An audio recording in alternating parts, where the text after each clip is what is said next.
Y mira, los aspirantes a la alcaldía de Coyoacán se reunieron hoy y presentaron sus propuestas sobre desarrollo sustentable y seguridad pública de un debate organizado por el Instituto Electoral de la Ciudad de México y realizado en las instalaciones de Capital 21.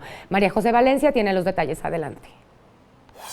Se llevó a cabo el debate de los aspirantes a ocupar el cargo de la alcaldía por Coyoacán, organizado por el Instituto Electoral de la Ciudad de México. Los temas principales de los 4 candidatos fueron seguridad, derechos humanos, economía y comercio local. Por parte del Partido Revolucionario Institucional, el candidato Oliverio Orozco Tobar señaló sus propuestas en el eje de derechos humanos, que ejercerá en 3 acciones prioritarias: participación política en libertad, favorecer la rendición de cuentas con transparencia, transversalizar la política de derechos humanos, apoyar a los jóvenes sin empleo, incrementar la plusvalía, apoyo a los emprendedores, invertir en los sectores que ya existe. Fernando Ruiz Gómez, del Partido Verde Ecologista de México, propuso en el tema de derechos humanos disminuir la violencia en la familia, género y disminuir las enfermedades crónicas, y en los temas económicos implementar sus objetivos en 3 pilares: transparencia, turismo, empresas tecnológicas y generar empleo a jóvenes. Por parte de Nueva Alianza, Elizabeth Tapia Silva comentó que trabajar en la situación de Coyoacán es una tarea titánica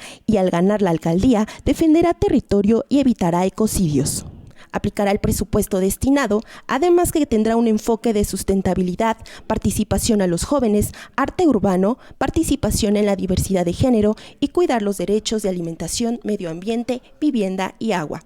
Por último, Alberto Aarón Peña Padilla, del Partido Humanista, se enfocará a temas de personas desaparecidas y derecho a las mujeres, y en los temas económicos invertirá a los comerciantes con programas especiales. Es así como los candidatos y candidatas trabajan en las propuestas claras y precisas para que Coyoacán tenga una transformación en este 1 de julio. María José Valencia, 21 Noticias.